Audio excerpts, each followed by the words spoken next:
Good evening, everyone. Welcome to the Forum of the Institute of Politics. I'm Charles Royer, Director of the Institute, and it's my pleasure tonight to introduce as our moderator the representative of our co-sponsor for this evening's discussion on media coverage of the Gulf War, the editor of the Irish Times, Conor Brady. This is the first time that the Irish Times discussion or debate, which is now more of a colloquium, has been held at the Forum of the Institute of Politics. Over the past 6 years or so, the Irish Times has sponsored a debate, most often at the law school, and this is the first year in which that discussion has been held at the Forum. So we're delighted to have this opportunity with the Irish Times to bring you this discussion, and we hope it's the first of many such collaborations. Conor Brady has been editor of the Irish Times since 1986.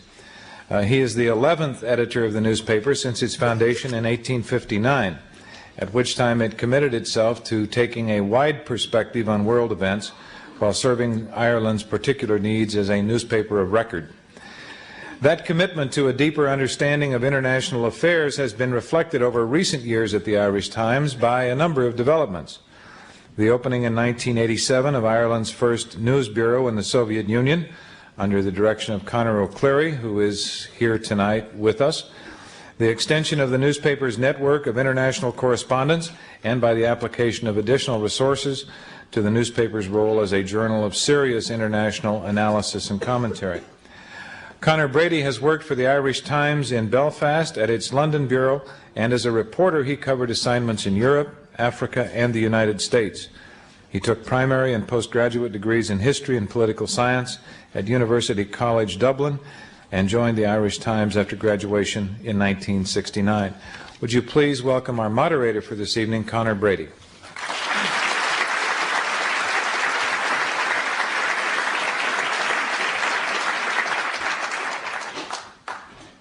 Thank you, Director.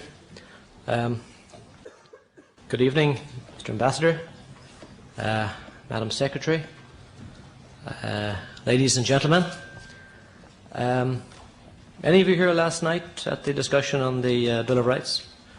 It was a good night, wasn't it? It kind of teed us up for some of what we're going to talk about this evening, because it touched a little on the role of the freedoms of the media, the freedoms of the press, and the functions of the press as it operates at times of great stress in a society.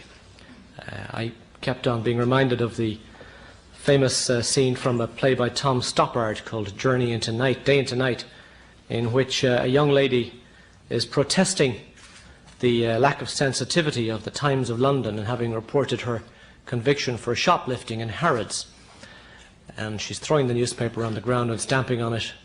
And somebody says to her, "But surely, my dear, you believe in the free press." She says, "Of course I do. It's the damn newspapers I can't stand."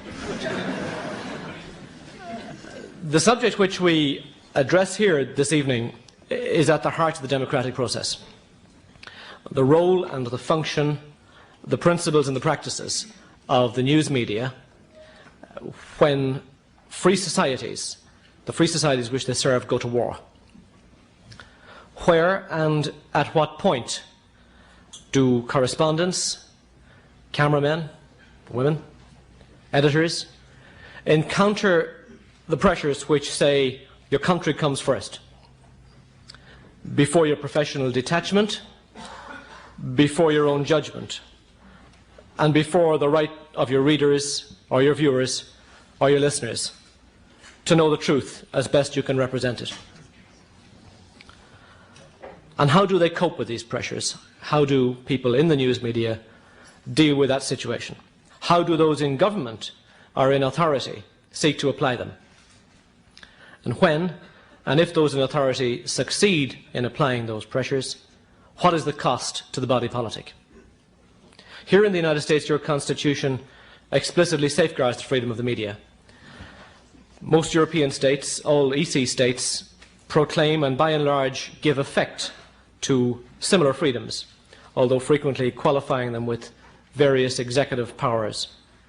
And yet, in the course of the Gulf War, I think it is fair to say, and it is accurate to say, a significant proportion of the media of the alliance countries, in the words of Robert Fisk, surely one of the best informed on-the-ground correspondents in the Middle East, in his words, most editors, correspondents and reporters came to attention, saluted and followed the flag.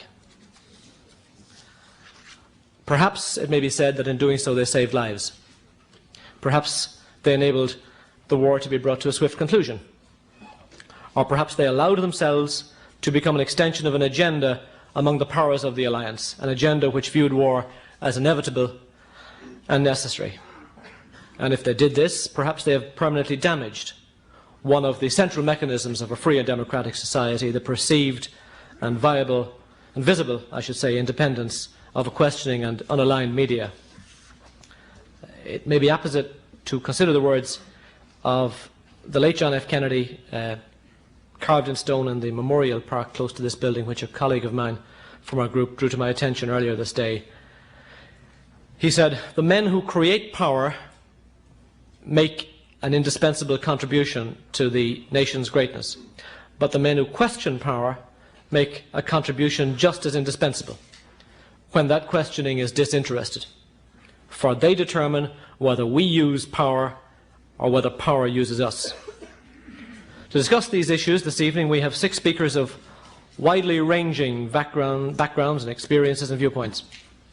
Regrettably, Kate Adie of the BBC is unable to be with us because she's had to go on assignment to Turkey. However, we have with us in her place David Shukman, who is the defence correspondent of BBC Television. Joining him are Professor Noam Chomsky of MIT, Mr. Alexander Cockburn, columnist at the Los Angeles Times and The Nation, Mr. Larry Speakes, who is a former chief spokesman at the White House, Mr. Hugh Culver, who is chief government spokesman at the British Ministry of Defence in London, and Mr. Paul Gillespie, who is the foreign editor of the Irish Times. And Paul Gillespie will be the first of our speakers.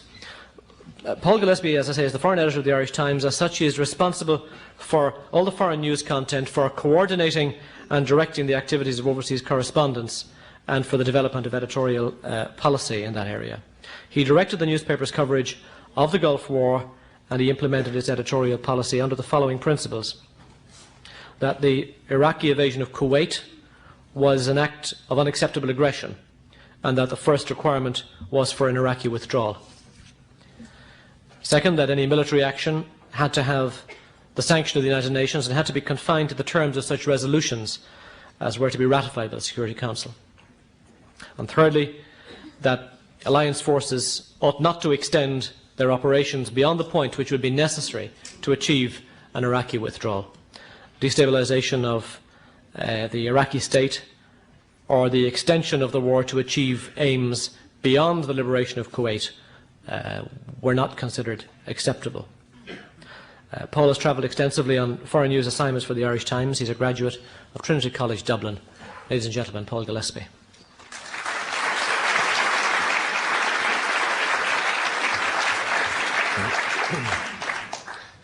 Ladies and gentlemen, our subject is media coverage of the Gulf War, journalism or jingoism. War, according to Admiral William Crowe in congressional testimony last December, is a very uncertain proposition. It is not neat, it is not tidy, it is very messy. His remark makes a fitting preface to the subject under discussion this evening. It encapsulates the characteristics of war which drive governments and the military to censorship and ought to drive the media to redouble their efforts to inform the public in whose name it is being waged. The post-war situation in Iraq, culminating in the Kurdish disaster, bears out the wisdom of his remarks. The military campaign to drive Iraq from Kuwait was the first peace-enforcing war run under the mandate of the United Nations since Korea. This very fact made it all the more important that the world community be fully informed.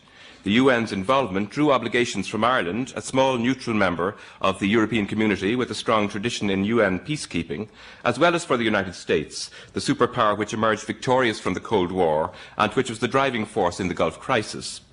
Sandwiched as we are in Ireland, between the British and American media and propaganda machines, the most enthusiastically belligerent of the coalition forces, it could be difficult to develop a perspective on the crisis. Irish public opinion and the government blamed Saddam Hussein for the war, supported the decision to take military action against him, but rejected any Irish military involvement. Three main questions arise for journalists from this experience: the proper relationship between democracy and the free flow of information in time of war, the broadening out of censorship from operational information to the control and manipulation of public opinion by state officials and military planners, and thirdly, the breadth and range of coverage both of the crisis and of the war. Now, the media have become much more central to democratic societies as sources of information, channels of dissent and watchdogs on authority, particularly in this century. Independence from the state and scepticism about the exercise of its power are the traditional hallmarks of good journalism in fulfilling these roles, although it is not difficult to be cynical about how they are used in practice. When such societies go to war, profound questions are presented for the state and the media alike. The Vietnam syndrome, which President Bush says has been licked, is in large part a media syndrome, after all. The standard Pentagon explanation for defeat in Vietnam blames it on a critical media coverage which undermined public support. It is at least a half-truth. It was therefore not surprising that the military planners should have sought to extend censorship from the traditional need to protect servicemen's lives, with which few journalists would disagree, to the need to ensure a compliant and supportive public opinion for the war effort. The device used was the pooled system of reporting adopted by all the coalition forces in the Gulf theatre. It gave the military potential control over what was written and over who was writing it, so that access and accreditation could be withheld from those who might be critical or refuse to obey the rules. Some journalists rejected this regime, but the vast majority of the media went along with it. The addition of uniforms on reporters staying with troops, insisted upon, as I understand, by the British military, meant, in the words of Robert Fisk of the London Independent, that some journalists behaved as if they were soldiers and not journalists, in vindication, indeed, of the charge of jingoism. Those who refused to cooperate could be denounced by colleagues, just as those who refused to drop the traditional obligation to balance the story by reporting from the other side, such as Peter Arnott in Baghdad, found themselves attacked for collaborating. Many journalists were only too willing to be censored when patriotic duty called. Fisk went on to argue, with reason, that generals will always blame the press for their failures, however much we bend to their rules. Ronald Dworkin, Professor of Jurisprudence at Oxford University, argues that when generals control the press in order to control public opinion, they are cheating on democracy. As a result, we had, in the main, a rather uncritical coverage of the war in most of the mainstream Anglo-American media. The sanitised high-technology aspect of television coverage, an entertainment spectacle, has been widely commented on. Not much of the bloody destruction, the waste, the blunders and the messiness of war seep through. But, as Dworkin argues, the people have a right, even a duty, to make up their own minds about whether they should be impatient or tired or frightened or appalled by a war, or whether their armies should risk bombing innocent civilians in air raid shelters. We cannot reduce the question of war coverage to that of censorship, however. The whole crisis was too narrowly framed in the media, which thereby lost sight of alternative means of getting Iraq out of Kuwait. The vote for war only just mustered a majority in Congress, we should remember, reflecting doubts in US society. The ineluctable surge to war, the rejection of negotiations and linkage, the underplaying of diplomacy which characterised the US and British government's approach were closely reflected in media coverage. Very often the wider political context, such as the precise role being played by the UN, was unexamined. The range of reporting from Middle Eastern countries was too narrow. The role of Western countries, including the US, in building up Iraq was under-examined, as was the real evidence for an Iraqi attack on Saudi Arabia, which provided the occasion to send the initial US force in. There is a danger that the understanding of the whole crisis, in being under or misreported, has been distorted for governments and publics alike. Poor information leaves them unprepared for the political disasters which followed the great military victory. The media have redeemed themselves, free of censorship, in their reports on the Kurdish refugee crisis. These inconvenient facts about an inconvenient people have at least galvanised governments to act and to discuss more coherently a proper role for the United Nations, a necessary corollary at the level of international human rights of the actions taken on behalf of the international community against Iraq. Thank you.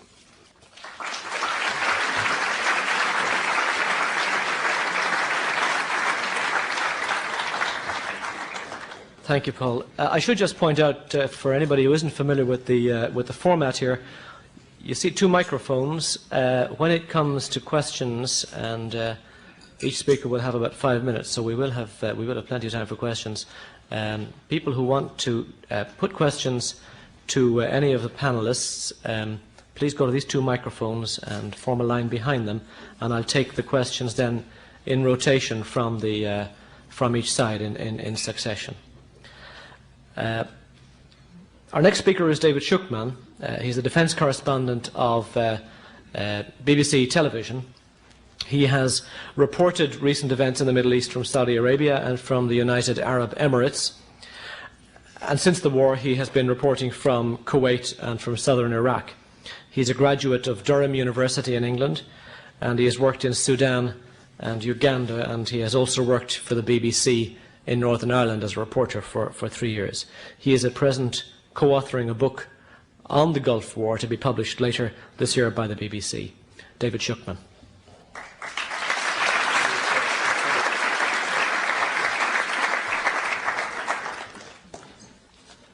The Gulf War has the dubious distinction of being both the most covered, but also arguably the most censored conflict in history.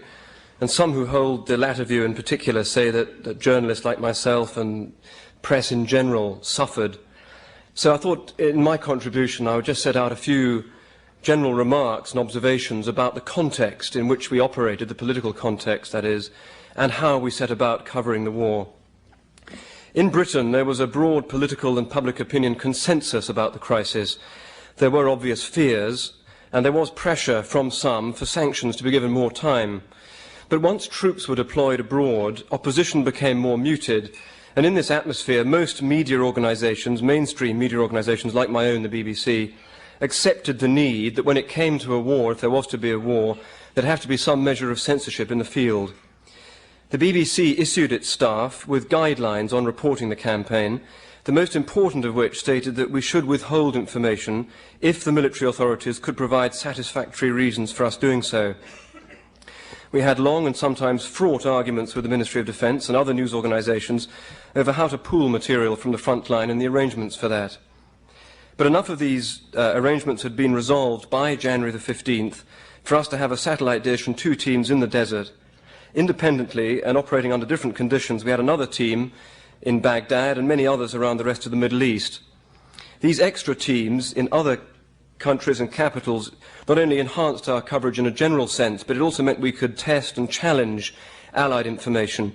In particular, we could interview, for example, truck drivers coming through Iraq from Baghdad to Amman and hear about their accounts of being shot by American planes, for example. And we had people in place when the shelter was hit in Baghdad. The BBC also decided that British forces, and this was a major point of contention politically, that British forces should usually be referred to in broadcasts as British forces and not our forces. It seems a trivial point perhaps in this forum, but it aroused a great deal of controversy. Some Conservative Party members objected and said that in a war, we, the BBC, should not be seeking some kind of supposed objectivity, but that was our objective, and we feared that, as happened in the Falklands campaign, we could easily become the scapegoats for any Allied setbacks. In the event when the war actually started, the Prime Minister John Major made it clear that he wouldn't be drawn into criticising our efforts, but the public wasn't so restrained.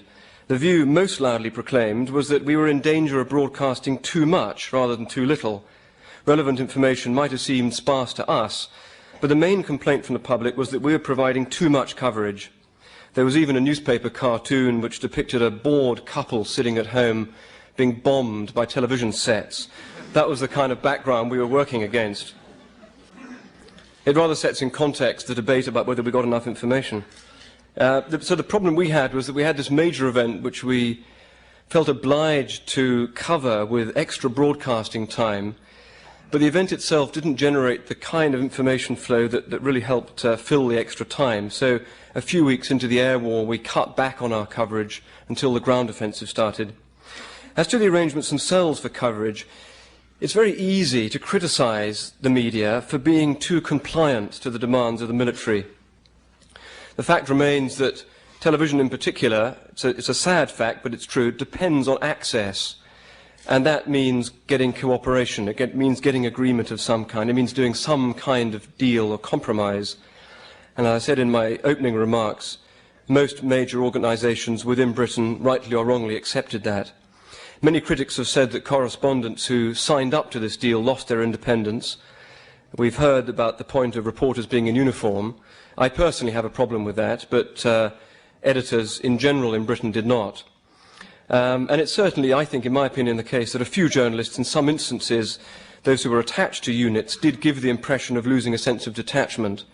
But it's worth pointing out that, again, from the Conservative Party, there was criticism that, in fact, a lot of our reporters remained too detached. The belief was that if a country went to war, the principal broadcasting and news organisations should put themselves right behind the forces in battle. The reality, of course, of operating in the desert meant that our TV crews needed the permission, the assistance and the protection of the military. Permission because it's too risky to be in an unmarked vehicle, unidentified, driving around in a battle. Assistance because there's no way that a TV organisation could match the logistics effort and keep a team supplied through hundreds of miles of desert. And protection because we don't have armoured vehicles. And that's obviously a prerequisite for covering a war. So as I say, we still, although we had an unprecedented amount of technology, which meant we could be very mobile, we still required access, we still required permission and assistance, and that meant cooperation, that meant compromise. And out of that, on the plus side, that meant bonds developed between the military and the media, which in certain circumstances were productive, trust developed, correspondents who are in the field with units, for the most part, said that by the end of their experience they felt that they were able to report much more freely than they'd expected to.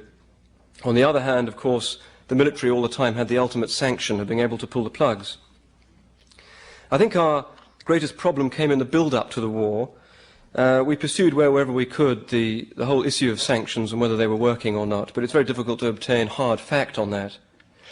And we had put possibly too much of an effort into getting teams into the desert in case the war started sooner than expected. The trouble was that for this period of the build-up in the desert, there was really nothing to report. So we ended up recycling, in my opinion, very much the same kind of story, which just said our troops are ready, they're itching to get into action or whatever, which does, on the scale of journalism, jingoism, veers towards certainly the middle of that spectrum, I'd say. I should add, though, and I had actually written into the script at this very point, that when I say that on the spectrum, it's worth bearing in mind that our newspapers, particularly tabloid, most popular newspapers, their coverage of the war, one could put very firmly at the extreme jingoistic end of the scale. That doesn't excuse anything that we did, but just to set that in context. This arrangement, for the most part, I think suited the military, because you do hear some in the military talking as if journalistic access to their activities is a rather tiresome favour to be granted, and others, of course, see us as a vehicle for safeguarding their future budgets. But there are those, running over time, there are those who do see that we have a job to do and endeavour to help us. I'll just finally end by saying, if I may, that the crucial thing about this whole experience was that the relationship between the military and the media was never put to the test properly. Really because the ground war ended much more quickly than anybody thought it might. The perceived wisdom was that the air war would be long and the air war short and the ground war long. In the end, there was never really any severe testing of the system. There was never any really major Allied setback that demanded a major row with broadcasters in the field. And our fear in the media is that the apparent success of media-military relations in some regards in this conflict will make it a model for the future. Thank you.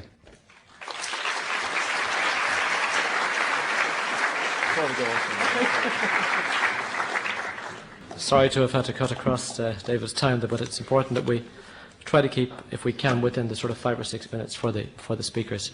Our next speaker is Alexander Cockburn. He's a columnist with the Wall Street Journal, the LA Times, the Nation, to name but a few of his editorial outlets. He's an Irish citizen, educated in England, and he's been resident in the United States since 1973. He's published a number of books critical of dealing with American politics and power. He has been sharply critical of the role of the United States in the Gulf War and the events which led to it. And he has written and spoken extensively across the country on the role of the US vis-à-vis the Third World.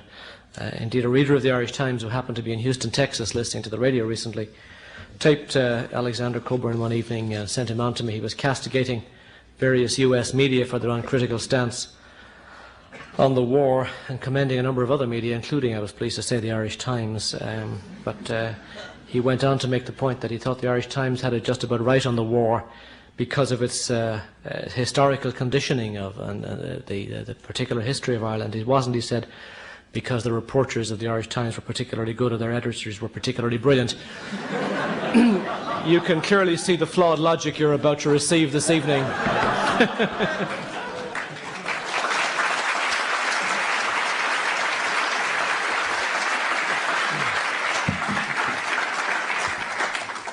Well, at least I understand now why I was invited to the forum.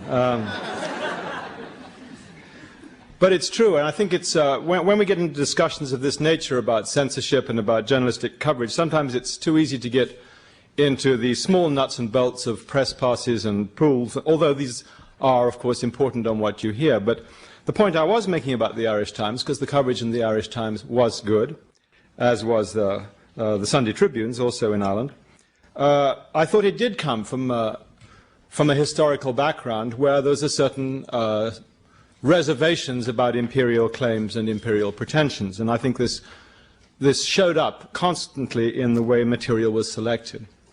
The coverage of the war, at first, there seems to have been an enormous plenitude, month after month of relentless saturation coverage. And there was an interesting survey of the media done in Denver in early February, where people found, actually, some researchers, that the more people had watched television, the less they knew. And I think this points at something that amidst the plenitude, how much did the coverage actually serve really to inform people about what was going on in a way that would advance democratic decision-making or democratic participation? And I think here the record is bad on the whole.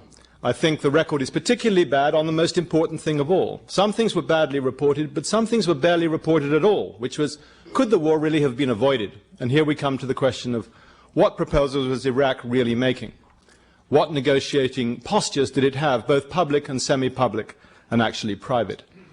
And here there is a record, and it was reported on to a certain extent in papers like Newsday, but almost no wider currency was given, particularly in the network. So on the absolutely central area of debate, what should have been the central area in the pre-Christmas phase, we in fact knew very little.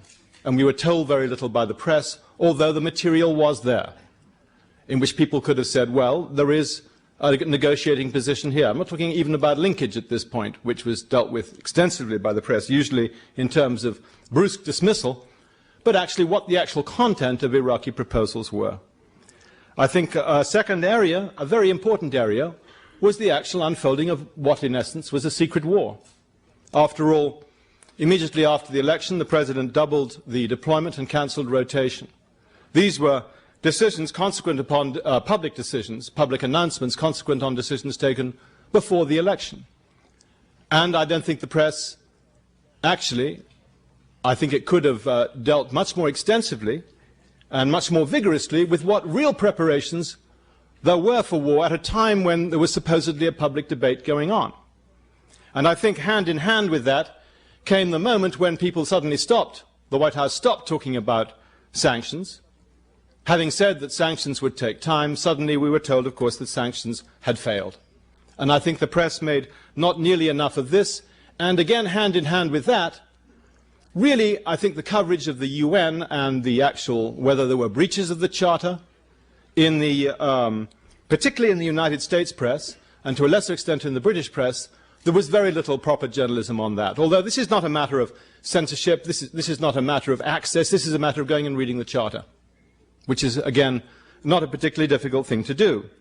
Once when the US, I think, made a mistake, perhaps Larry Speakes might address this, and kept the press out of Grenada for a couple of days, they had to go away and read about Grenada and find out where it was. And I think investigative reading, it could be called. And it wasn't a bad thing. The UN, the role of the UN, and was 678 an actual breach of the terms of the Charter? Had all other means been exhausted before force was used? This was barely discussed. And we came to the war itself. I think here, oddly enough, despite all the endless claims for technological virtuosity and the marvels of CNN's presence in Baghdad, actually a very, very shameful episode in the history of American journalism, not British journalism, I should say, in this instance. And I should disclose an interest. I have a brother, Patrick, who was in Baghdad for much of the war for the Independent.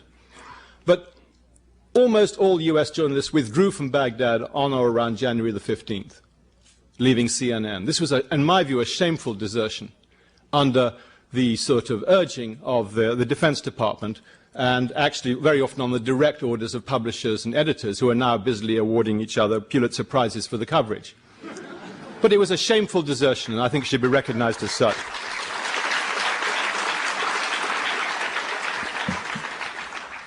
I think the actual coverage of the military aspects of the fight, some of it is, I think, summed up in Bernard Shaw's remark on the first night of the bombing when the CNN team were holding a telephone out the window, which was hailed as another example of technological virtuosity, while people looked at a photograph.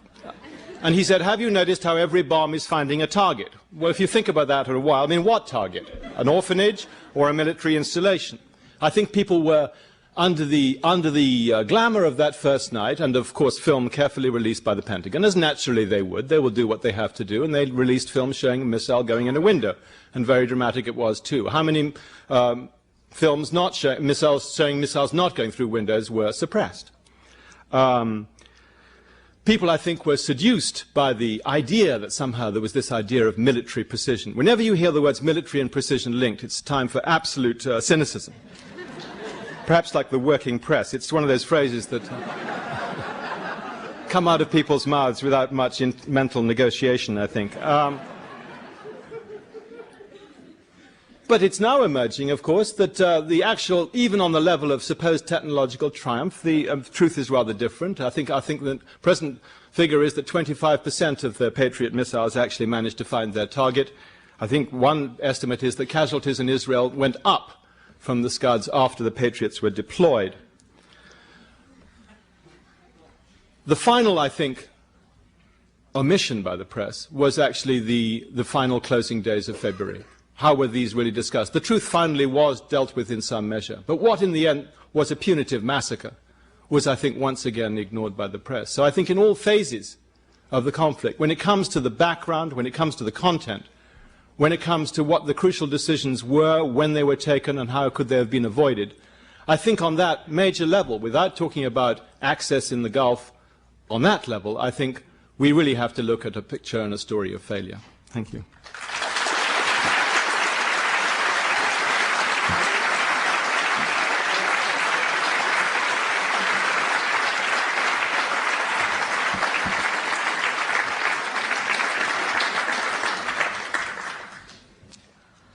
Our next speaker is Hugh Culver.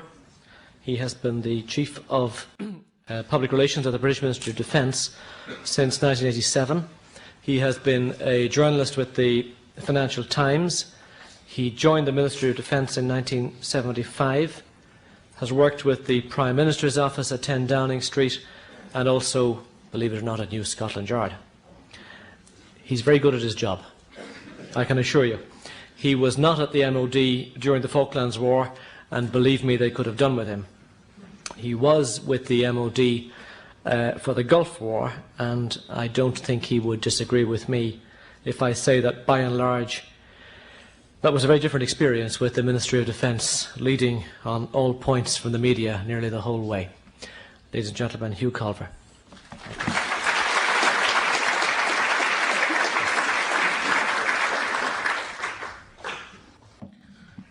Gosh, thank you very much for that introduction. I get the feeling this evening that I've been cast, as actually one of my fellow panellists just said to me, as the villain of the piece. And, well, I may, albeit briefly, live up to that. But I do want to say straight away that I am going to tackle it from a very particular point of view. And I think that that's the very particular point of view that you probably want from me, because there is a legitimate perception from, if you like, government and defence departments, where you have to remember that the prime objective is actually to win the war. Now, we're talking about journalism or jingoism. On January the 16th, I think it was, the Sun newspaper, which is a famous British tabloid newspaper of a certain kind, the one that I think David Shukman had in his mind when he referred to this end of the media. But on that day, this newspaper published this front page. Now, for those who can't see this front page, this is the Union Jack with the head of a soldier in the middle, wearing his beret, with the legend over the top, "Support our boys and put this flag in your window." And so they did, in households across the country, and indeed in cars that you saw driving in front of you on the road in really remarkable numbers, 3 million or so perhaps. These flags appeared with the legend, "Support our boys." Now, though it might have been a little wheeze that somebody in my department might have dreamt up as a suggestion some way along in this campaign, it actually wasn't a suggestion that came out of government at all. It wasn't really a spirit in that way that came out of government at all.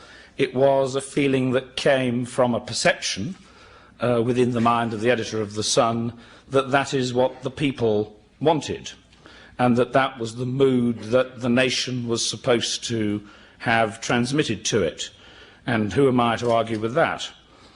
I think we would say from our perspective, if you're in the business of fighting a war and getting into it, and I won't discuss how we got into it and all of that, but once that you're faced with it, the prime objective is to win it. On that basis, from my point of view, you need to gain public support. You need to gain a public support which the soldiers on the ground perceive in a very powerful way, and that they feel that they have the support of the people back home, especially when they're not fighting for their own soil.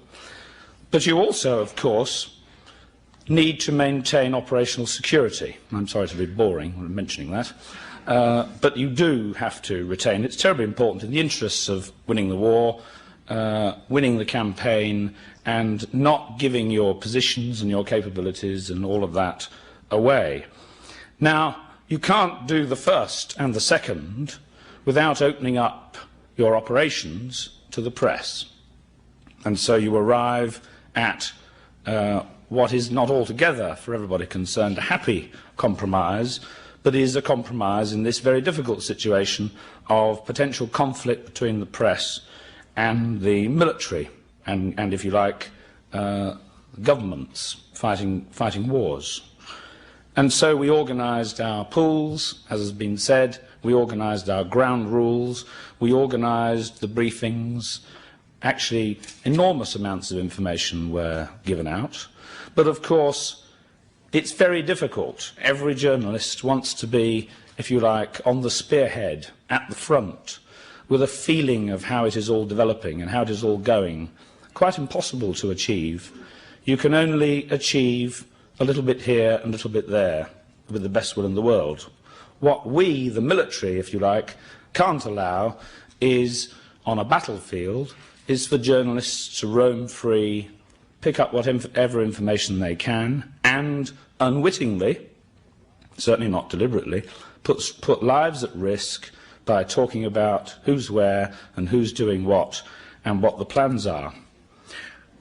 The interesting thing for me about the whole Gulf War, apart from the fact that the plans, as far as we're concerned, did actually work reasonably well from our perspective, and I believe from many of the media's perspective as well, I think the thing that was interesting to me was that our constraints, or our potential constraints, about security and policy and information exercised nothing like the influence on the media, perhaps particularly television, that a perception about the public will placed upon them.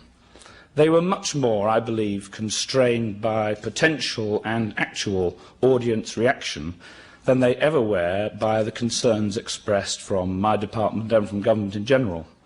And I think that's a very interesting object lesson, and it's a very interesting example, if you like, of a kind of public jingoism translated through various points on the spectrum to the media, and very, very difficult for the journalist in that situation to adopt the usual and highly commendable quality of scepticism.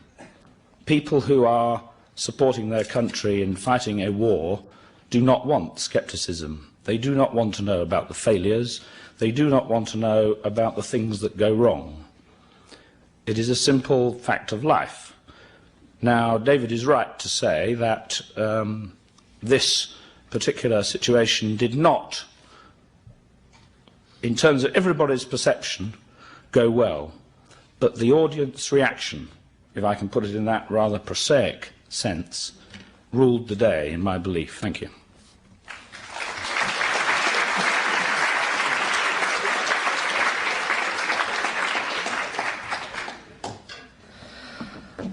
Thank you, Hugh.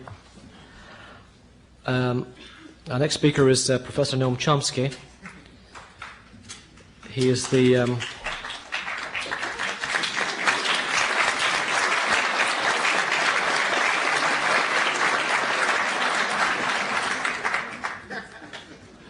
author of so many books and papers on linguistics, philosophy, intellectual history, and contemporary issues that if I were to list them all, I would have people sending me up bits of paper to tell me to sit down.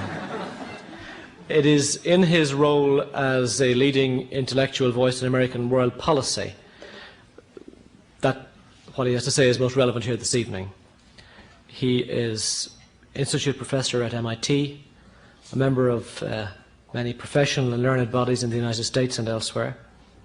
His books on US and Western policy towards the Middle East and towards Southeast Asia have had a profound significance in shaping public opinion and indeed in influencing administration policies and indeed the course of world events. Ladies and gentlemen, Professor Noam Chomsky.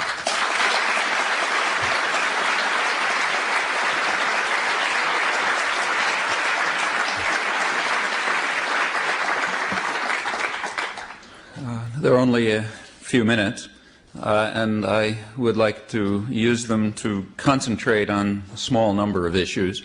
Issues which seem to me central. They've already been touched upon. I'm going to keep pretty much to the period prior to the outbreak of the war. So the issue of the legitimacy of censorship under wartime does not arise. I don't mean to imply by that that I accept the legitimacy of censorship in a conflict of this kind, which might not merit the term war. War is something where two sides shoot at each other. Nevertheless, let me put that aside and keep to the period prior to the war. At that point, no questions of censorship arise. Now, the decision to go to war is not a trivial matter. It's a serious decision, especially under the conditions of modern warfare. War is likely to be devastating, if not catastrophic. You may not be able to predict the details and respects in which it will be a catastrophe, but that it will be is a fair prediction. So you have to have very strong arguments. The burden of proof on someone who decides to go to war rather than pursuing the peaceful means prescribed by international law, that's a very heavy burden. And we therefore ask ourselves how that burden was addressed. To make it concrete, let's take the moment before the war, just right up to the war. At that point, polls indicated that the population of the United States, by about 2/3, 2-to-1, was in favor of a solution which would involve a complete Iraqi withdrawal from Kuwait in the context of moves towards a regional settlement, specifically a conference on the Arab-Israeli issue. Now, the people, just put yourself in the position of the people who answered yes on that poll. It's a fair guess that none of them, or virtually none of them, were aware of the fact that only a few days before a proposal of that nature had been released by high U.S. officials. An Iraqi proposal had been released by high U.S. officials who described it as a serious negotiating offer indicating an Iraqi desire to withdraw from Kuwait under those terms. It's a near certainty that no one who answered yes on that poll was aware that others had the same position they do. That position had not been advocated in the media. In fact, hadn't even been discussed in the media. The orders from Washington were, you're supposed to be opposed to linkage, linkage being an Orwellism for diplomacy. You're supposed to be opposed to linkage, and virtually without exception, those marching orders were followed. The existence of the Iraqi proposal, released by high U.S. officials, incidentally, so we have no reason to doubt its authenticity, it was there in the press. If you actually were a media freak, you could find it. But virtually no one was aware of it. There was virtually no coverage of it. That had been the pattern since mid-August. There was a lot of debate over whether sanctions would work. However, that debate may well have been idle, because it's quite possible that they had worked. Maybe by mid-August, quite possibly by late December when these offers were released. At least that's one plausible explanation of the fact that there was a series of Iraqi proposals described by State Department officials as serious and negotiable from mid-August right through the time of the fighting, and in fact the fighting began and it continued. But those facts were unknown. So coming back to the people who answered yes on the poll, most of them, probably all of them, were unaware of the fact that such proposal, in fact, the exact proposal that they advocated was on the table, according to high U.S. officials, that it had been outright rejected by Washington without consideration, that other people like them believed it, not only in the United States, but elsewhere. Few could have been aware that this was a very common position throughout the world, including those parts of the Iraqi democratic opposition that at least I've been able to find any statement by. They are articulate people. These are people who had been fighting against this murderous gangster for years while George Bush considered him his great friend and the media were keeping quiet about the nature of that friendship. But they were also opposed to going to war because of the catastrophic effects that this was likely to have and the opportunities for a settlement which would involve total Iraqi withdrawal from Kuwait, as certainly was a necessity, but without the disaster that ensued. Again, that's something that Americans could hardly have been aware of, since the statements of the Iraqi democratic opposition, published in Germany and in England, not places that are all that obscure, these were, to my knowledge, completely unavailable in the American media. Except for people who happened to hear some of their spokesmen talk at teach-ins, few could have been aware of what their positions were.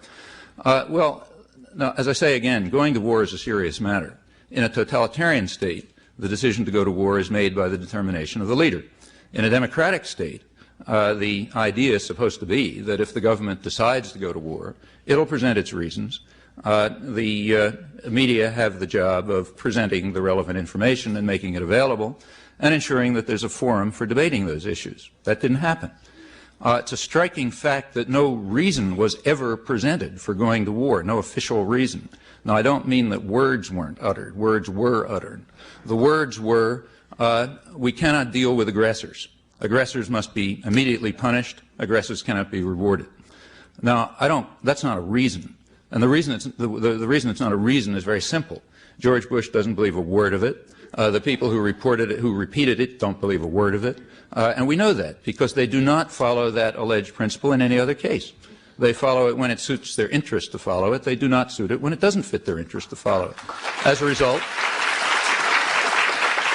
a result, we conclude by simple logic that that was not their reason. Whatever the reason was, it lay elsewhere, but that question was not explored. And let's be very clear about that. Again, I stress the seriousness of a decision to go to war. So, for example, suppose that someone were to propose now that the U.S. Air Force is free, it's finished bombing Baghdad, and it's refrained from preventing the forces that Saddam Hussein's forces from going on to crush the Shiite and the Kurds, an issue which one might explore. But now that it's free, why not start bombing Jakarta, let's say? or bombing Tel Aviv, or bombing a whole series of other capitals, including, I might say, Washington. These are all countries that have been engaged in aggression, and very serious aggression. So, of course, before you bomb Jakarta, it's going to be necessary for the United States and Britain to stop arming the murderers, as they've been doing for the past years. But Indonesia, for example, in its invasion of East Timor, has killed perhaps a quarter of the population, maybe about 200,000 people, with the fervent and strong support of the United States and the United Kingdom, who continue to arm them, as they continue. And in fact, right in the course of the war, Indonesia made use of the fact that attention was focused elsewhere to launch a new invasion in East Timor, not covered because not interesting. So therefore, we surely should bomb Jakarta. I mean, the killings are vastly beyond anything attributed to Saddam Hussein in Kuwait, maybe 100 times as high, has been going on for years. No sanctions, no diplomacy, got to bomb them. Or suppose the Air Force picked a closer target, let's say Tel Aviv. Israel is in violation, for example, of Security Council Resolution 425, which calls for its immediate and unconditional withdrawal from Lebanon. That's March 1978, so quite a few years have passed.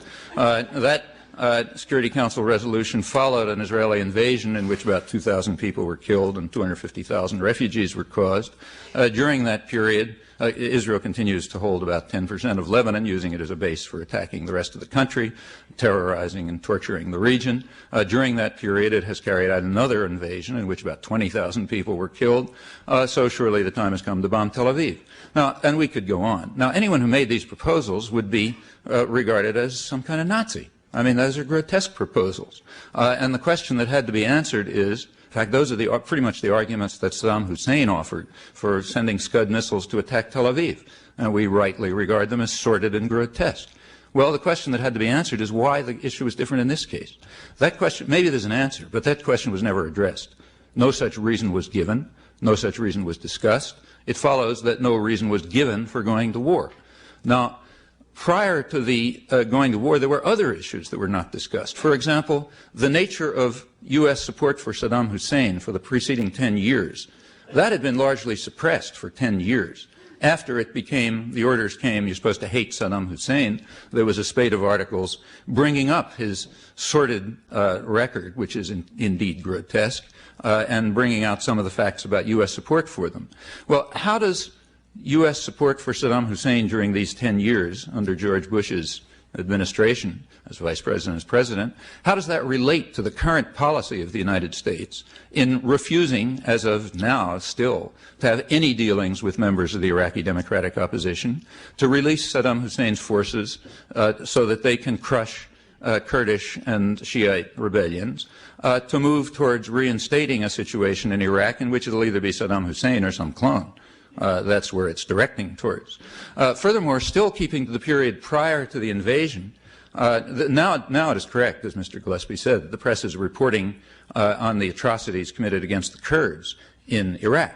But those are not the only Kurds who are subject to atrocities. So in the period prior to the invasion, reports from Turkey, from human rights workers in Turkey, from medical aid groups in Turkey, from even groups like Middle East Watch, to the extent they can get information, reported extensive Turkish atrocities against Kurds.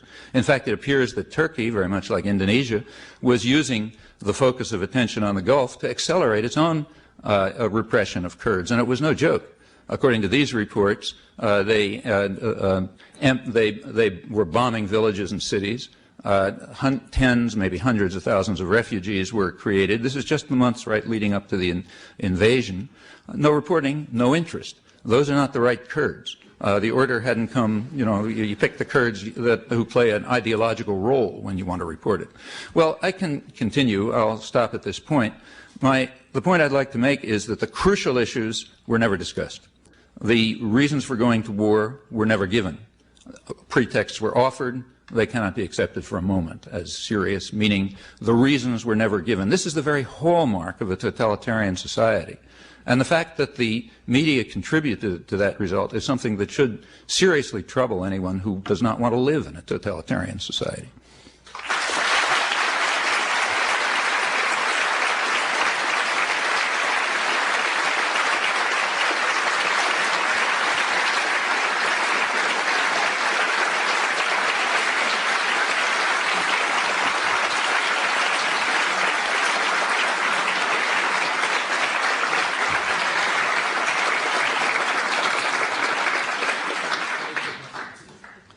Thank you, Professor Chomsky. Our last speaker from the panel this evening is Mr. Larry Speakes. Larry Speakes was chief spokesman at the White House for 6 years, serving in the administrations of Presidents Nixon, Ford and Reagan. He was awarded the Presidential Citizens Medal by President Reagan and cited as a man the American people could count upon. He majored in journalism at the University of Mississippi. He has had numerous professional awards. He is author of the best-selling memoir, Speaking Out, and he is now a corporate communications consultant and a lecturer in politics and the press. Mr. Larry Speakes.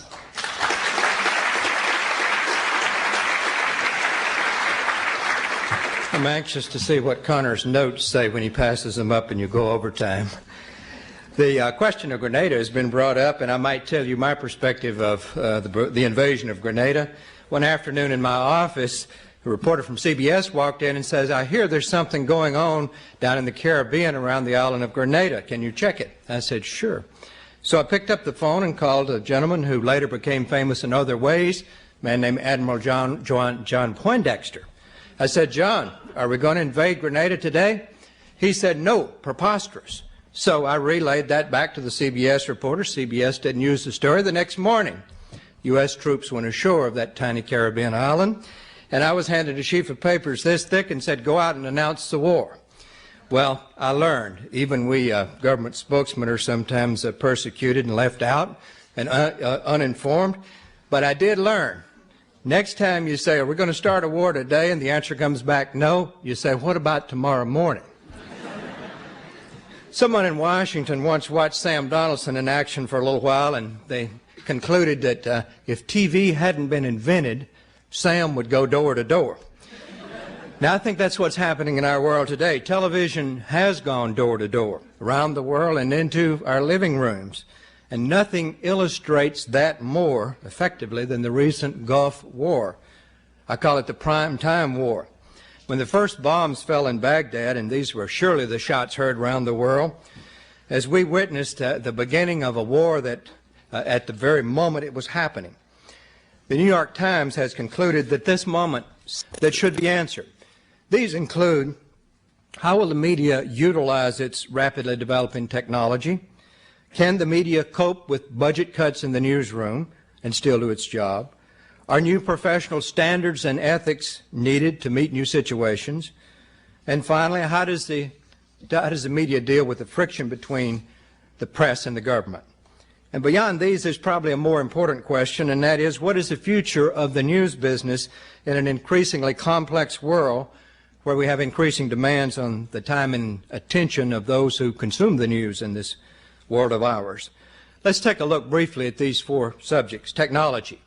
As we know, instant communication is essential in today's modern news coverage. And on the first night of the war, CNN scored a clear victory over its competitors with something called the four-wire. The four-wire was the electronic link that they had that no one else had that linked them to the world. And today, spurred by competitive instincts, the urge to go live leaves little time for thought and analysis on the part of the press. And there's a wide margin for misinterpretation and simply missing out on something that's going on. The media should never have to choose between getting it first or getting it right. Cost of coverage. Will the bottom line oriented corporate giants force news organizations to cover more news on less money? Will television retreat from its worldwide coverage? Will the networks instead rely on video news services such as CNN and other all-news networks? Will the print media resort to make paper reporting to fit the shrinking news hole? The media of tomorrow is going to have to establish new priorities to become more innovative in order to serve its viewers and its readers. Now, the question of new professional standards and ethics. With increasing media clout comes increasing responsibility. Where does one draw the line between impartial reporting, letting the chips of public opinion fall where they may, and reporting that provides interpretation and opinion necessary to understand the news? How do future Peter Arnett's decide when censorship becomes so oppressive that their reporting no longer reflects the truth? Today, television channels have become diplomatic channels, and the media serves as diplomatic couriers, electronically carrying messages of war and peace between capitals. And with that are these new responsibilities. Now let me go to government and the press. The question, can one cover the war from the confines of a press pool or a briefing room that's far from the action? Where is the line between legitimate news and national security? Both government and the press have an obligation to inform the public, for they are the ones that will ultimately decide if the right decisions were made. And finally, the question of the news business and its future. Today, issues have become more complex as attention spans grow shorter, and I mean not only of those who watch television and read the papers, but the news reporters themselves have short attention spans, and a story may continue to be newsworthy, but they're moving on to something else. Politicians today speak in sound bites, and entertainment is substituted for information. Will the media succumb to MTV formulas to provide information that affects our life and liberty? Or does the media have the responsibility to try to force feed the public news about environment or economics or infrastructure and other such vital issues they need to know about? Are they dealing with cotton candy? Are they dealing with meat and potatoes? Somewhere between lies the answer, and the media must adapt or the media will perish. My remarks here tonight are sort of like one of my White House briefings. Many are the questions and few are the answers. But the answers are elusive, and they do deserve thought. Politicians speak of defining moments, and the Gulf War, 43 days of it, is a defining moment for the media. The challenge the media faces is to face up to and surmount to this, what they find in their own new world order. It's critical. It's critical to the well-being of nations and their people. It's really critical to our civilization. Thank you.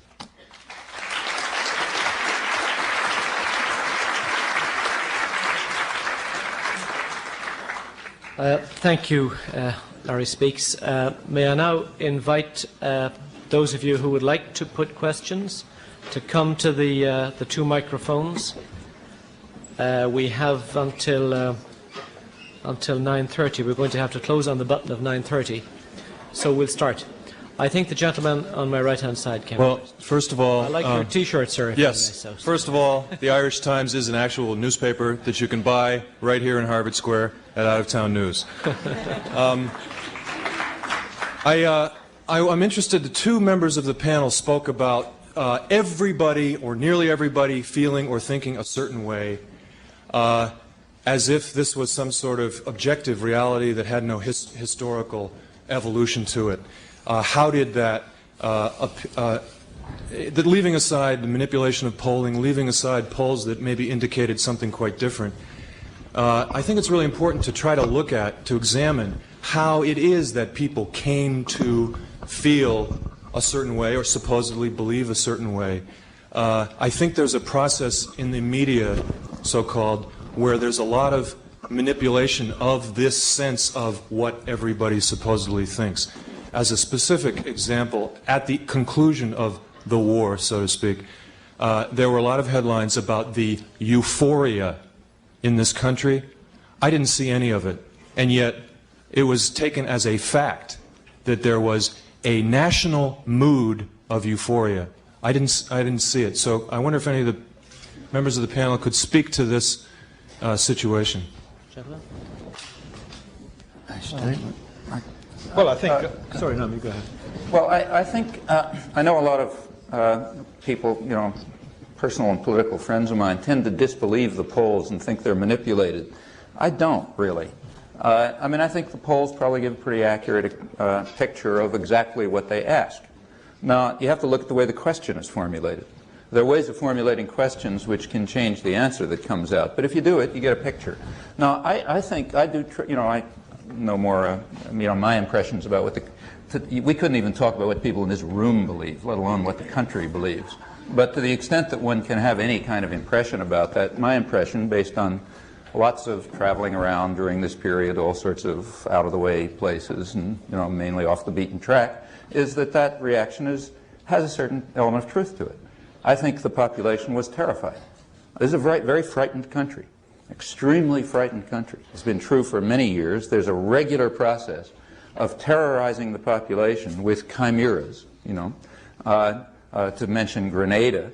Even Grenada was presented as a threat to our existence. You may recall that this dot somewhere off in the sea was supposed to have had an airfield which was going to attack the hemisphere. It was piling up Russian weapons. It's called the nip it in the bud tactic. Yeah, right. I recall hearing Admiral Thomas Moore, who was, I think, then chairman of the Joint Chiefs, intoning away on television in a somber voice, or I guess it was NPR, actually, radio, how in the case of a Russian invasion of Western Europe, Grenada could be used to interdict the supply lines, from the Caribbean and prevent oil from being shipped to our... and the population was frightened. Then we won this amazing victory, and we were standing tall, as Ronald Reagan put it. And that's happened over and over. Libya was going to terrorize everyone. The tourism industry in Europe was destroyed because Americans were afraid to travel. Noriega was going to lead hordes of narco-traffickers to destroy our cities. Fortunately, we got there just in time and saved ourselves. Now, Saddam Hussein is a murderer on a level that puts those guys to shame. But even in this case, to present Saddam Hussein as a major threat to the United States was simply ludicrous. Nevertheless, it was done, and my impression is people were frightened. I heard, and you heard, General Schwarzkopf give briefings in which he explained how we were outmanned and we were outgunned and they had all this fantastic artillery, but we were going to fight anyway, and so on. And I think a lot of people felt, well, yeah, we were rescued, a miraculous rescue from Hitler, who was just about to conquer the world and destroy us. So therefore, in those circumstances, well, you feel a kind of euphoria and even awe and love for the leader. Incidentally, another notable feature of a totalitarian society, and a feature related, in my opinion, to something else that the media might discuss. This regular pattern every few years is very typical of a society where you have to distract people from what's happening around them. And what's been happening around them in the past 10 years, what's been happening around them for the past 10 years is that social policies have been pursued by the government, which have created a real disaster. I don't have to tell you what it's like. You can walk outside and see it. Now, if this is a free country, if people are going to pay attention to that, they may do something about it. And it's therefore very crucial that they not pay attention to it. And there's a classic mechanism for keeping people from paying attention to it. That's to frighten them, to give them cheap victories over defenseless enemies, after which they applaud and laud the great miraculous leader who has saved them from disaster. That's not unheard of. I'm drawing the lines more sharply than they might be drawn, but I think there's reality to this, and I think that relates to the euphoria, which I think was correctly reported. But wasn't there something much more basic than that, in a sense, as well? Not just euphoria, but simple relief. People thought people were going to get killed in much larger numbers. Yeah, well, there were about 200,000 Iraqis. They were relieved. Then a couple 100,000 Kurds and Shiites. Are they relieved?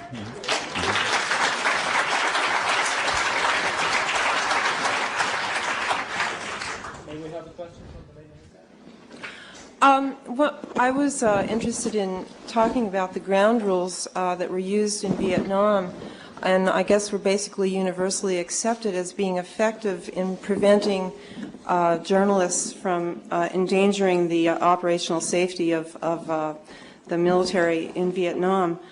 I wondered whether something had changed, whether the quality of the media had deteriorated so badly, or what it was exactly that required journalists to be arrested and held in custody and to have their passports held, and to have Robert Fisk, I think he managed to get to the front in the Persian Gulf War, and it was reported by another journalist that he was in a Jeep and he was at the front, and one of the journalists in the military pools reported this to the military, and they immediately took him back to Dhahran, I believe it was.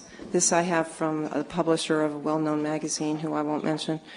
I wondered whether or not Chomsky or Cockburn could address this particular issue, and whether you can tell me why it is that there were only 15 newspapers who were willing to join the Center for Constitutional Rights lawsuit against the Pentagon in its violation of the First Amendment freedom of the press, which had not just happened during the Persian Gulf War, but had happened in Grenada and Panama. And why was it there were no major newspapers that were willing to join this lawsuit? Why was it that only people like Sidney Schanberg, E.L. Doctorow, Harper's Magazine, the alternative medias were willing to join in this lawsuit against the Pentagon when there was so many obvious violations of the freedom of the press? Chomsky or Cockburn, please. Well, let me just make one sentence and then I'll hand it over to Alex. My one sentence is, don't have any illusions about the coverage of the Vietnam War. The self-censorship during the Vietnam War led to circumstances every bit as bad as what we've just seen. Well, very briefly, I think Noam took the words out of my mouth, that the fact that there's a myth, really, which the press has taken upon itself, that somehow the press in the Vietnam period stabbed America in the back. They've allowed that to flourish as somehow validating the surrenders they subsequently made in going along with the increasingly refined pool system operated by the Pentagon. I mean, I'm talking about, of course, the U.S. Trend here. And now I think Time and the major publications, the news weeklies, now say directly, there have been a few pieces where they say we should never have done it. Of course, after the event, they did do it. The suit that you allude to, they didn't join. And I've got no answer why they didn't join. The nation was party to that suit, questioning the pool rules. But it's hard to imagine now a condition when the press, which I think has now become so implicated in these various stratagems to suppress information, it's hard to imagine at what point they're going to stand out against it. Talking of again of the U.S. press and the British press to a certain extent. I should mention, by the way, that the person who called for Fisk to be arrested when he managed to penetrate to the front and report on what was going on at CAFG was a reporter for NBC Nightly News.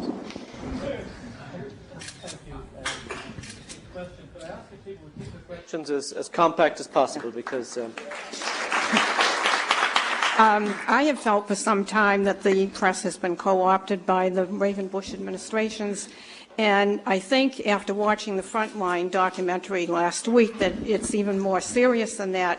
They're not only co-opted but seem to be enjoying it. There was a particular section or part in the Frontline documentary that showed a press conference where somebody asked President Reagan if he knew about what was going on, and he kind of winked and said, "No, I don't," and everybody in the audience, the press, laughed. And I just wonder if somebody could explain how this situation has come about that the press is playing that role. Larry, that seems into your... Yeah. The question is about how come the press has rolled over and played dead, not how come the Reagan administration has done so. I don't think you can actually say that the press has been co-opted, and it certainly didn't look that way from the inside looking out when I was in government. We thought they were nipping at our heels night and day. I do think there is a real need for more discussions of this type, more opportunity for government and the press to sit down and talk. There has got to be some way to improve the flow of information, and at the same time have those who are in government, those who are in politics, not be afraid that everything they do, or a large portion of it, is going to be distorted in some fashion. There has got to be a good give and take between that, and I think the Gulf War has emphasized that it's important to do so. So I think that discussion and things of this type will improve that free flow of information. Take the gentleman on the side. I'd like to ask the panel how much the media's internal conflicts of interest have an effect on the reporting. For example, we know that General Electric owns NBC, and General Electric manufactures the aircraft engines for the fighters and also for nuclear weapons. That's just one example of many. So I'd like to hear some comment on that aspect of reasons for self-censorship in the press. Anybody like to comment on that very, very quickly? Well, I think that that's a special case of something much more general. And here again, with regard to the last question, I would also suggest that the right question is not how the press became this way, but why it's always been this way. And I think the answer is it's not so much that, General Electric, I'm sure, doesn't give NBC orders, but the point is they all have the same interest. I mean, the major media are simply major corporations, part of even bigger conglomerates, run by people who have a free flow up and back between the executive suite and government positions and places like the Kennedy School and so on and so forth. Now that's a sector of the population that's involved in social, economic, and political management. It's a privileged sector. They share the same interests. Of course, they see the world the same way. Might add to that. I mean, actually, I rather disagree with Noam Chomsky. I think probably General Electric does give NBC orders on a fairly frequent basis. And secondly, I might add, if people are sort of connoisseurs of particularly bracing moments of conflict of interest, the recent CBS special on the troops, which I think was scripted by Roger Ailes, a well-known Republican media manipulator, was a fairly classic example. Thank you. The gentleman on this side. Yeah, I'd like to ask a question to the press secretary for the British Ministry of Defense. I don't know your name, I'm sorry. The question is, did I understand correctly that you were suggesting that the public somehow didn't want to be burdened with certain types of information in the Gulf War about some of the distressing and perhaps annoying aspects of what was going on? And I'm curious how it is that you come to that idea. And isn't that in some way self-serving for those who might want to keep certain information from the public? And my other question is, I also understand you to say that had the public put more pressure or voiced more interest in knowing more, then they would have been able to have gotten more information about what was going on. In fact, it wasn't so much the military withholding information, just that the public didn't request it. Is that in fact true?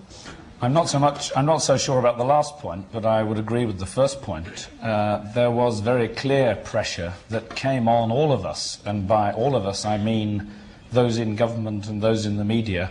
Whenever it was perceived that we crossed a certain line in terms of information flow or what was coming through that people didn't want to hear, there was a mini outcry, or at least there was a response. Letters poured in, for instance, to the Ministry of Defence saying, why are you giving so much valuable military information away to the media? Well, David and his colleagues would have been somewhat surprised, perhaps, to realise that. Also, when you had situations on television which people found, for one reason or another, unpalatable, maybe they just didn't want to see it, the switchboards would be jammed. And I think it was very difficult for the media to feel themselves needing to respond to the audience, but yet at the same time having to do their job. But there was a very tangible pressure from the public at large in this way. There's no doubt about it. If I can just add, I mean, it is an extraordinary state of affairs in many respects, given the kind of debate we're having now, but it's perhaps a peculiarly British phenomenon that the main tone of complaints that I got personally, that my employers got as an organisation, was that we were somehow betraying all kinds of secrets. And it led to endless, now apparently pointless debates within our own newsroom about whether I should do a feature on air-land battles, for example, to explain this military strategy that might come. We worried ourselves sick as to whether we were somehow giving away too much, which of course was a nonsense in retrospect. But I mean, we had this internal debate because there was immense public pressure. And the public pressure was almost entirely of the tone of, you're giving away too much, don't do it again. Can I ask, actually, because David, I think, was involved in it, in the final carnage on the road to Basra, I mean, how great do you think the manipulation or the censorship was in suppressing the levels of destruction at that particular period? Well, I don't think there was any censorship at all, because just at that very stage, the fighting as such had stopped. By the time that the TV crews got to the Mutla Ridge, pretty well the pool system had stopped. People were completely free to roam around that whole region and film whatever they wanted to. It was very dangerous because of unexploded bombs lying around. By that stage, we had our own satellite dishes set up in Kuwait City, completely independent of the military. So that aspect, that particular aspect of the war, was covered without any kind of control whatsoever. If I can make one comment on that, I'm sure you're exactly right, and the same is true here. The press is also under pressure here, you know, not to be traitors and so on. But recall that all that's against a background of assumptions. The assumption is we're at war, we're in danger, it's unpatriotic to, you know, our troops and we are going to be in danger if you give aid to the enemy. Suppose the public had a different picture. Suppose the public had a picture which in fact is, look, it doesn't have to be a war. Furthermore, this isn't a war, it's a slaughter. Furthermore, it's being supported for reasons totally different from the ones that are being discussed. If that was the assumptions on which the public was facing the issue, you wouldn't get that kind of criticism. My point is that the propaganda war had already been won before the public ever reached you. You were getting the responses which were accurate of deeply propagandized people. Sir, if your question is brief, I'll take it and I'll get a brief answer it because we have to close down. Just a related question about what was being discussed is the shoot the messenger mentality. I mean, I see Mr. Cockburn to be a devil's advocate to that. What if people do not want to hear that Americans killed 200,000 people and are going to lash out in response to that? You know, what do you do in the face of that? Alex, very briefly, you want to respond to that? Well, you keep on saying it. I mean, and as Noam Chomsky said, you have to sketch in the overall situation. You have to give the background to the war and how it could have been avoided, and stake it on a larger terrain. Don't have your terrain constantly defined for you by the people who might want to censor you or stop what you're doing. That is the real duty of the press, to widen it out and say the things that haven't been mentioned at all.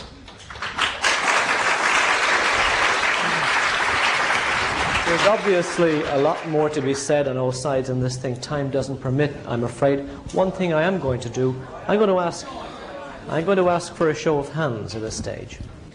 How many people here believe that the media let you down in all of this? Well, I think that's fairly conclusive. I think that's fairly conclusive. I'm sorry, I am under strict orders to wrap things up. I'm going to have to leave it at that. Obviously, there's a great deal more to be said, but in what you're saying, in your show of hands, I think you've given a fairly definitive view. Thank you all for being with us.